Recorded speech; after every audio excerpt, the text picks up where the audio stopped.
नमस्कार, स्वागत है आप सभी का। मैं हूं हिमांशु और आप देख रहे हैं हलचल इंडिया। बेबाक खबर तेज असर। आइए नजर डालते हैं आज की खबरों। सहारनपुर के छुटमलपुर क्षेत्र में भाजपा के वरिष्ठ नेता विजेंद्र कश्यप पर विगत दिनों उनके आवास पर कुछ लोगों ने आकर अमर्यादित भाषा का प्रयोग कर उनको व उनके परिवार को जान से मारने की धमकी दी थी, जिसकी थाना पुलिस को नामजद तहरीर दी गई थी, जिस पर पुलिस ने अभी तक आरोपियों के खिलाफ कोई कार्रवाई नहीं की, जिससे नाराज होकर विजेंद्र कश्यप ने अपने आवास पर सर्व समाज से सभी सम्मानित व्यक्तियों को बुलाकर कहा कि मेरे साथ गलत किया जा रहा है और आप लोगों की क्या राय है। सर्व समाज के लोगों ने एकमत होकर कहा कि आपके साथ जो अत्याचार हो रहा है वह सब गलत है। हम सब लोग आपके साथ हैं और आपका कहीं भी अपमान नहीं सहन करेंगे। कुछ लोगों ने यह भी कहा कि कश्यप समाज की सहनशीलता को ठेस पहुंचाने वालों को बख्शा नहीं जाएगा। सर्व समाज के सभी वक्ताओं ने पंचायत में कहा कि जो लोग विजेंद्र कश्यप को लेन देन के मामले में आगे कर रहे हैं उनका इस मामले में कोई लेना देना नहीं है, जबकि विजेंद्र कश्यप ने लेन देन मामले में समझौता कराने में सामने आए थे। लेन देन के असली मालिक आशीष काम्बोज ने बताया कि लेन देन का मामला मेरे साथ था, नेताजी का इसमें कोई मामला नहीं था। इनको राजनीतिक स्तर से फंसाया जा रहा है और बदनाम करने का षड्यंत्र रचा जा रहा है। जी को लगभग 15-20 वर्षों से अच्छी तरह से जानता हूँ। वैसे तो राजनीतिक स्तर से वैसे तो बहुत पुराने हमारे इनके बहुत पारिवारिक भी संबंध है। इनके भाई कंवरपाल जी थे, पहले शेरपुर पे चाय की दुकान थी। और विजेंद्र जी भी बहुत जमीन से उठे नेता, आप जानते हैं भाई, जलेबी की अपनी ठेल लगाते थे, उस स्तर से उठे नेता। और भारतीय जनता पार्टी में संघ में रहकर जो मेहनत की और पार्टी ने जो उन्हें उनकी मेहनत का परिणाम देखते हुए उन्हें जो जिम्मेदारियां दी, जिला अध्यक्ष बनाए और उनकी यशस्वी 2 वर्ष के 2 जो कार्यकाल जिला अध्यक्ष रहे उसमें भारतीय जनता पार्टी ने ऐतिहासिक जीत जिले में हासिल की। तो उसको देखते हुए पार्टी ने उन्हें काफी दायित्व ऊपर दिए हैं। प्रदेश मंत्री हैं ओबीसी उसमें, और चेयर उसमें भी हैं, कौन से उसमें पद भी है, सहकारिता में भी, और फिर जिला पंचायत के वर्तमान मेंबर भी हैं। तो एक अच्छी साफ छवि के आदमी हैं, ईमानदार हैं, सच्चे हैं और बहुत ही जिसे कहते हैं भाषा में संस्कारी और सुदृढ़ जिसे कहते हैं, बिल्कुल चुप रहने वाले, किसी को ज्यादा विरोध नहीं करने वाले, इस तरह की भाषा रखने वाले कि सब सामने वाले को भी, चाहे वो सामने से भी प्रतिकार भी कर रहा है तब भी मैं उसे अपना समझ जो इनको किसी इस मामले में उलझाया जा रहा है, बेवजह उलझाया जा रहा है। जी बिल्कुल बेवजह उलझाया जा रहा है। हम अच्छी तरह से जानते हैं उनका इस प्रकरण से कहीं तक कोई मामला नहीं। जैसा हमारे सुनने में आया कि भाई कोई इनका मैटर था आशीष का और उनका, तो अध्यक्ष जी को एक जिम्मेदार नागरिक होने के नाते और प्रतिनिधि होने के नाते वे लोग भी इनसे मिले, तो अध्यक्ष जी ने आशीष को बुलाया, उनकी बात का निराकरण कराने का प्रयास किया। तो अध्यक्ष मात्र इतना दोष है कि अध्यक्ष जी ने उन दोनों पक्षों को बिठाया करके ये व्यवस्था बनाई कि भाई समाज में ऐसी व्यवस्था न बने, लेकिन उन लोगों ने उस चीज का ही आरोप अध्यक्ष जी पर राजनीतिक षड्यंत्र के तहत, साजिश के तहत। और मैं मानता हूं, मेरा में अपना मत है कि हो सकता है इस बार भी पार्टी उनके इस छवि को देखते हुए लगातार सब पार्टी के प्रति जो उनका इसका उद्देश्य है कि लेन देन का विवाद था जो मेरा और अंकुर सैनी, सुविंदर काम्बोज, जोनी सैनी और एक अनुज सैनी है मंडोला का, उनके साथ मेरा एक प्लॉट का लेन देन का मामला है, जिसमें उन्होंने मेरे से एक प्लॉट अप्रैल 2024 में खरीदा था।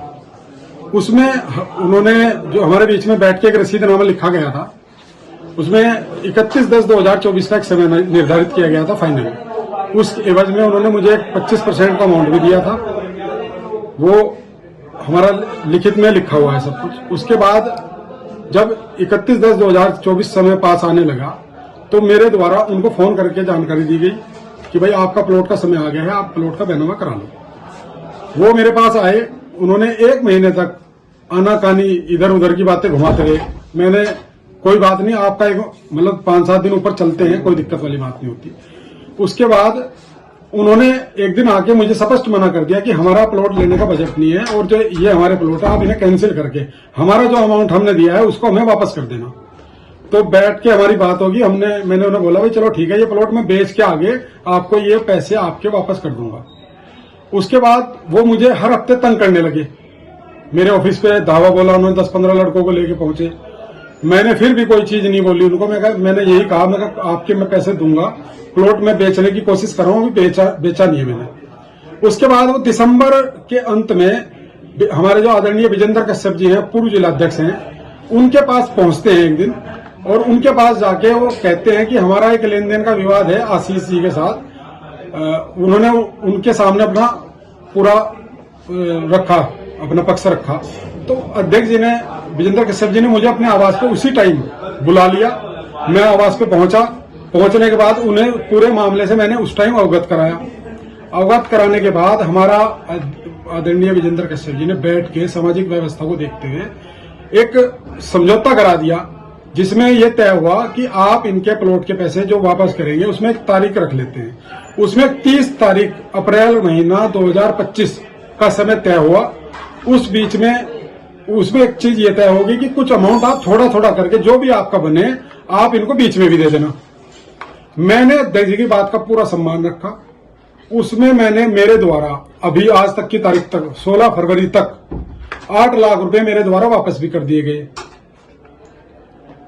लेकिन उन्हें इस चीज से क्या दिक्कत हुई मुझे नहीं पता, बट उन्होंने 28 मार्च 2025 को अध्यक्ष जी के आवास पर आकर गाली गलौज की, उनको बुरे अपशब्द कहे, उनकी फैमिली को अपशब्द कहे, उनके बच्चों को अपशब्द कहे। नहीं, इसमें लेन देन आपका है, अध्यक्ष जी का क्या रोल है इसमें? इसमें अध्यक्ष जी का कहीं से कहीं तक कोई रोल नहीं है। सिर्फ उनका एक बीच में मध्यस्थता कराने का रोल है, जो उनके द्वारा समाज के वो भी लोग आगे थे, उनके भी समाज के 1-2 लोग साथी थे। उनका जनप्रतिनिधि होने के नाते एक उन्होंने समझौता कराया था, जो समझौता मैंने पालन किया उस समझौते का, और मैं उस चीज का पालन सम्मान रखा। अच्छा, अब आप क्या चाह रहे हैं इस मामले में? मैं अभी देखिए, अभी आपने देखा है हमारी एक सर्व समाज की मीटिंग रखी गई थी, जिसमें मैंने अपना पक्ष रखा है। एक जो हमारी तारीख रखी गई थी, जो प्लॉट की रसीदनामा था, उसमें मेरी प्लॉट की जो उनके साथ जो तय हुई थी वो 31/10/2024 तय हुई थी। वो समय निकल चुका है। अब मेरे पास उनका कोई भी लेन देन बकाया नहीं है। रसीद के अनुसार मेरे पास उनका कोई भी लेन देन बकाया नहीं है। देखिए, अभी ये जो सभा रखी है, 3-4 दिन पहले से कोई प्रकरण चल रहा है, जो आपके सामने भी सोशल मीडिया के माध्यम से, प्रिंट मीडिया के माध्यम से चला है, और उस प्रकरण के माध्यम से आज ये मैंने एक सर्व समाज की सभी सम्मानित लोगों की एक बैठक रखी है कि जो प्रकरण चल रहा था, इस प्रकरण का पर्दाफाश होना बहुत जरूरी था। आज समाज के अंदर जो जिन लोगों ने इसमें घटिया मानसिकता दिखाई और मेरे ऊपर आरोप और प्रत्यारोप लगाए, मेरी छवि को खराब करने का प्रयास किया है, और वो बार बार सोशल मीडिया के माध्यम से वो आरोप प्रत्यारोप लगा रहे हैं। आज मैंने इस बैठक के माध्यम से सर्व समाज के सभा के अंदर मैंने उन लोगों का चिट्ठा खोला है, और जिसका किसी का भी लेन देन था, चाहे किसी भी प्रकार का लेन देन हो, आज ये मैं आपके सामने मीडिया के माध्यम से ये उनके नाम किसका क्या है ये आपके सामने मैं रख रहा हूं, जबकि इस संबंध से मेरा कोई भी लेना देना नहीं है। इसका लेन देन का मामला आशीष भाई और जो अंकुर सैनी या अन्य साथी, उनका भी इसका कोई मतलब नहीं है। इसमें तो जो मुझे रसीद में नाम मिले कुछ हो रही है, नाम कोई हो रहा है, लेकिन उन्होंने इसको एक साजिशन राजनीति के तहत इस प्रकरण को बढ़ावा और मुझे मेरी छवि को खराब करने के लिए ये प्रकरण रचा है। और मैंने इन 3 दिनों के अंदर जो इसके तथ्य और जानकारी ली है, इस पूरे प्रकरण के अंदर यहाँ की नगर पंचायत की जो अभी हाल ही में नगर पंचायत का चुनाव लड़ी है मंजू शर्मा है, और यहाँ का हाल ही में जो चुनाव लड़े नरेश सैनी जी है, जो सरासर वो एक छोटी मानसिकता के साथ जो इस तरह की नहीं होनी चाहिए थी, वो इन्होंने इन लड़कों के माध्यम से ये ऐसा प्रकरण किया। और ये लड़के कौन है, इनका इतिहास क्या है, ये शायद मैं आपको बताऊं। मेरे से पहले आप जो नजदीकी थाने हैं, फतेहपुर थाना है और भी थाने 1-2 में, हर एक थाने में इनके कहीं न कहीं आपराधिक मामले हैं। अच्छा, जो ये लेन देन हुआ है, इसमें आपका कोई रोल नहीं है? इस लेन देन में मेरा कहीं भी किसी भी प्रकार का लेन देन नहीं है। मैं तो केवल मध्यस्थता के लिए ये मेरे पास लोग पहुंचे थे, और पार्टी के नाते से मेरे पास हर समाज के लोग आते हैं, और उसी दृष्टि से ये आए। मैंने इनकी बात सुनी, भाई मेरा इतने दोस्तों, मैंने इनकी बात सुनकर इनकी समस्या का समाधान कराया। समाधान भी इनका हो चुका, सब कुछ हो चुका। उसके बावजूद भी परसों इन्होंने आके इस तरह का भद्र व्यवहार, मेरे घर पर हमला करने का प्रयास, मेरे बच्चों को जान से मारने की धमकी, मेरी पत्नी पे ये अगर वो शायद नीचे होती या हमारे पास कुछ होता तो छीनना, वो तो इरादतन आए हुए थे। और उन्होंने जो ये निंदा मैं करूंगा, इसकी निंदा जो उन्होंने कार्य किया है ये समाज के अंदर रहने लायक लोग नहीं है, क्योंकि आज इन्होंने मेरे साथ करा है। कुछ समय पूर्व इन्होंने नगर पंचायत में कई बार ऐसा प्रकरण किया है। नगर पंचायत की ओर से इन पर SCF तक मुकदमे हैं। थाना अध्यक्ष फतेहपुर में सारे रिकॉर्ड है। कुछ समय पहले इन्होंने थाने का घेराव किया था। सरकार और प्रशासन के खिलाफ इन्होंने आंदोलन किया था। उससे पहले इन्होंने अनेक प्रकार के, कहीं न कहीं ये बजरंग दल के नाम से, कहीं न कहीं ये पहले अनेक संगठनों में लोग रहे हैं और उसका दुरुपयोग किया है इन्होंने। अभी ये भाजपा के नहीं है, भाजपा के पास इनके पास कोई पद नहीं है और मुझे लगता है अगर इनकी मैं कुंडली निकाल लूं ये बूथ अध्यक्ष भी नहीं है, लेकिन भाजपा के नाम पर और भाजपा के लोगों का, वरिष्ठ लोगों का ये उत्पीड़न करने का काम कर रहे हैं, ताकि ये हम जैसे लोगों की छवि खराब करने का प्रयास कर रहे हैं। और किसी साजिश के तहत अभी भारतीय जनता पार्टी का संगठन पर्व चल रहा है, उस संगठन पर्व के नाते से कि भाई कहीं ना कहीं जनता के बीच में पार्टी के अंदर मेरा कहीं ना कहीं एक नाम की चर्चा समाज के अंदर भी, इन लोगों के अंदर भी चली है, तो उस द्वेष भावना के अंदर इन्होंने ये प्रकरण रचा है और मुझे इसमें शामिल किया, जबकि मैं बार बार मीडिया के अंदर भी और भी यही करी, इसमें मेरा कोई लेना देना नहीं है। और उनको भी पता है, आप उनसे अगर मिलोगे तो खाली झूठे आरोप के, आप उनके पास से अगर कोई ऐसा एक प्रमाण मुझे दे दे वो कि भाई इस रसीद के तहत उनका मामला है और मेरा कहीं नाम या मेरे नाम से मोबाइल नंबर भी या कोई भी हो, तो आप मुझे जो कहेंगे मैं उसके लिए तैयार हूं। लेकिन इसमें यही है, मैंने इस प्रकरण के तहत मैंने थाने के अंदर इसकी प्रक्रिया करी है, उस प्रक्रिया के तहत इन पर मुकदमा हुआ है और मैं चाहूंगा इसमें 4-5 लोग अभी अज्ञात है, वो मेरे नामजद है, लेकिन मैं समय पर आने पर उनके नाम भी खोल लूंगा और वो सारे मैं उनको भी जो भी कानूनी प्रक्रिया से प्रक्रिया होगी वो करूंगा। और एक आपके चैनल के माध्यम से, आपके माध्यम से, क्योंकि मैं राजनीतिक आदमी हूं, जिस प्रकार का ये आतंक मचाते हैं, जिस प्रकार के इन्होंने पहले किया है, इन्होंने आशीष के ऊपर भी हमला करने का प्रयास किया था, कई बार उसके ऑफिस पर गए, ऑफिस तो मजबूत था क्योंकि वो राजनीतिक आदमी, उन्होंने तो इनका इलाज करने का पूरा प्रयास करता। जब ये नहीं गए या जब इनको दिखा और अन्य भी जगह गए हैं, तब किसी ने साथ नहीं दिया।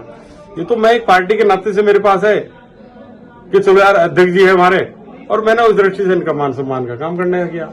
इतना इसमें मेरा दोष है और मुझे भविष्य में इन लोगों से, ये 7-8 आदमी है, सोशल मीडिया के द्वारा ये मेरे प्रति, मेरे परिवार के प्रति, मेरे राजनीतिक करियर पर ये आंच डालने का प्रयास कर रहे हैं। अगर कहीं मेरे या मेरे परिवार पर या मेरे परिवार के जो सदस्य हर टाइम बाजार में रहते हैं, मैं भी हर टाइम रोड पर रहता हूं, कहीं भी किसी प्रकार की घटना होती है तो 100% ये इसके जिम्मेवार, क्योंकि ऑलरेडी आपराधिक छवि के लोग हैं पहले से। मैं इतना कहूंगा कि इन से कानूनी कठोर से कठोर सजा मिलनी चाहिए, प्रशासन से भी, और पार्टी के अंदर ये रह के या पार्टी का जो नाम से ये इस तरह की घटना कर रहे हैं, ये पार्टी में है ही नहीं।